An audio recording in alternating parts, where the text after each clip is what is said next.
fin dall'inizio l'arte è sempre stata una forma di conoscenza, di scienza, di conoscenza approfondita della realtà, che molte volte ci sfugge perché siamo preda di fenomeni di conoscenze anche sbagliate, sostanzialmente.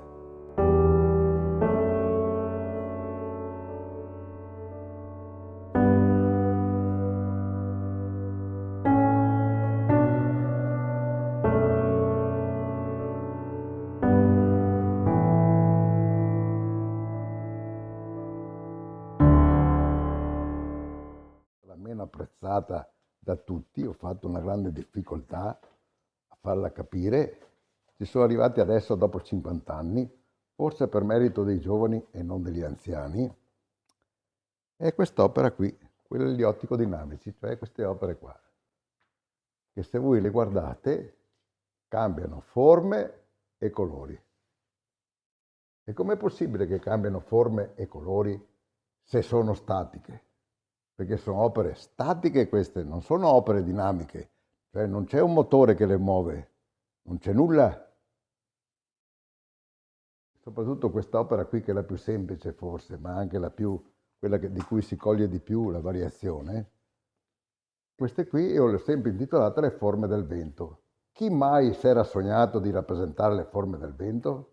Mai nessuno. I vortici sono cose che immagini, non è che tu hai visto i vortici, sì, qualche volta perché hai visto la polvere che si muove, ma come fa a cambiare colore?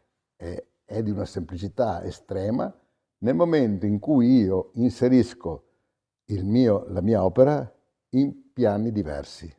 Non è un inganno ottico, è proprio la forma che cambia perché tu ti muovi, perché tu sposti il punto di vista. E infatti, guarda, io te lo apro e vedi che sotto non c'è nulla.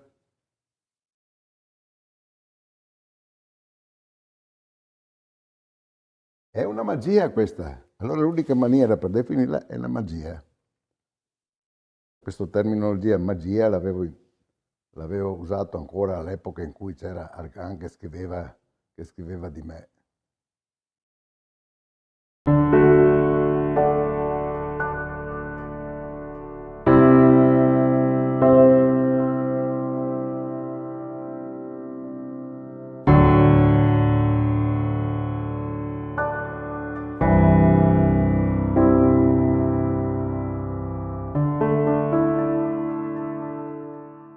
Ci sono tutte le collettive che ho fatto.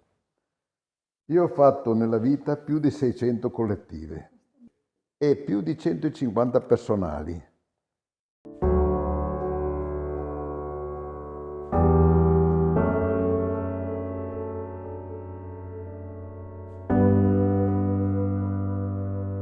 Questo era mio padre, che non aveva tutti i torti, È che io non ci credevo, dicevo farò strada lo stesso, no, lo rifiutavo.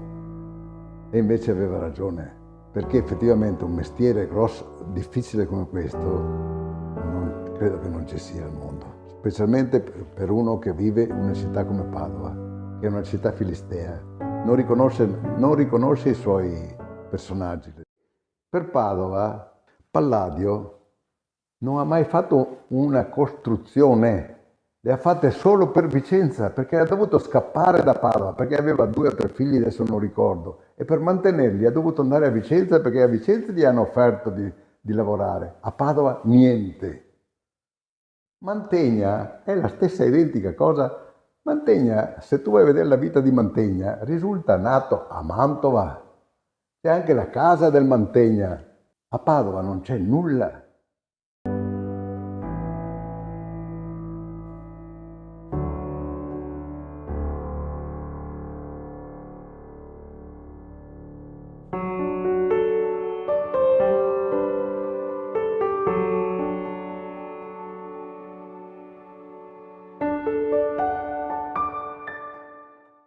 Mio padre, per avvicinarmi all'agricoltura, mi mandava durante i periodi estivi a fare un'attività di allevamento di bachi da seta e mi manda alla scuola di San Giacomo di Veglia sono andato lì per un mese durante le vacanze perché ho fatto tutto il corso per diventare bigattino.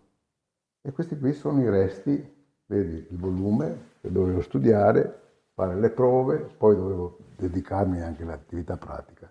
E queste qui sono le carte forate. Per allevare e avere tanta produzione, non troppa moria, bisognava tenerli perfettamente puliti, letti dalle feci che loro emettevano, e allora si usavano le carte forate. Io con le carte forate, portavo le carte forate, insegnavo a far tutto, però mi divertivo a muoverle. È lì che ho scoperto l'arte cinetica.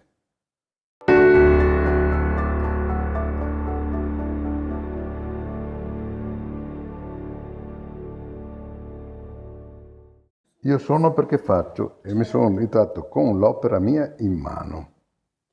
Nota bene che per fare questa operazione ho fatto prima la foto con il pezzo in mano, l'oggetto in mano, poi ho sovrapposto l'oggetto alla foto ed è venuto fuori questa immagine qui, che allora è cinetica veramente, anche questa.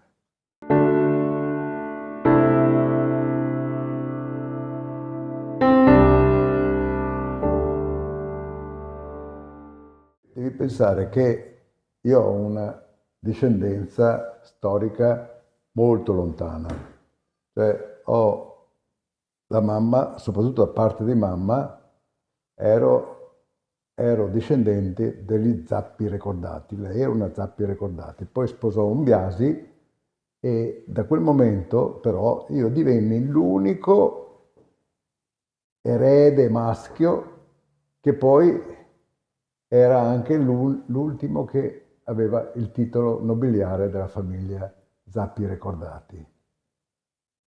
E fra questi personaggi ce ne sono alcuni particolarmente importanti, fra cui per esempio un certo Tirsi Lucasio, così era definito come poeta, anche se erano Zappi Recordati, che con Metastasio formò il gruppo dell'Arcadia.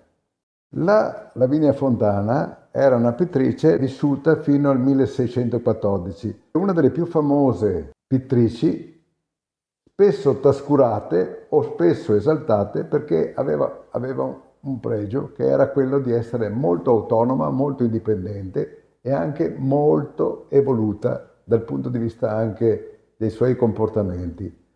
Io l'ho messa in questa posizione perché ho fatto il paio con un autoritratto mio. L'autoritratto di Lavinia Fontana, come vedete, ritrae lei com'è, come si vedeva. L'autoritratto invece di Alberto Biasi, il sottoscritto, invece non ritrae come voi mi vedete, ma mi ritrae per quello che io ero in quel momento in cui avevo concepito il ritratto, cioè uno che guardava all'interno di se stesso e rappresentava l'opera che stavo facendo.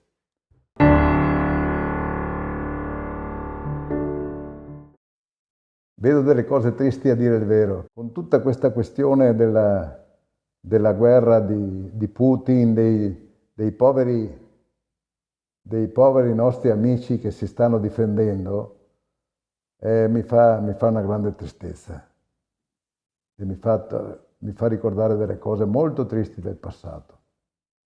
Non pensavo sinceramente di vivere così a lungo, perché mia mamma è morta che aveva 33 anni, mio papà è morto che ne aveva 60, non è che ci sia stata grande longevità se non di qualcuno dei miei antenati e quindi accetto quello che viene.